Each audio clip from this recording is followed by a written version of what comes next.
Celebrated journalist Catherine Kasavuli has sadly passed away.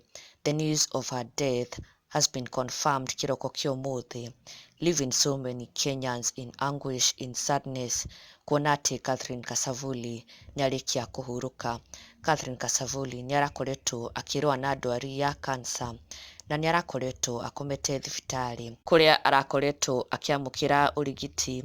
Now we had seen so many people come out to visit her at the hospital, wishing her quick recovery na kũmũhoera mũno akorwo akĩhona na kuma thibitarĩ. No kĩroko kĩa ũmũthĩ, the news have been confirmed that she has sadly passed away.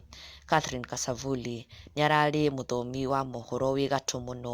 Actually, she was the first female news anchor in Kenya.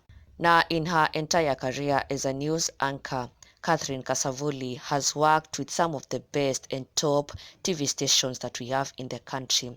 Citizen TV, KTN, na ona nginya KBC. Catherine Kasavuli nĩarendetwo mũno na she has been celebrated as a veteran news anchor, being that she was the first female news anchor in the entire country. No, sadly, she has passed away. She has sadly succumbed to cancer na so many Kenyans nĩmakorwo makĩyumĩria na no mathiĩte kwĩyumĩria na njĩra nene mũno gũcakaya gĩkuũ gĩa Catherine Kasavuli. It is a sad morning.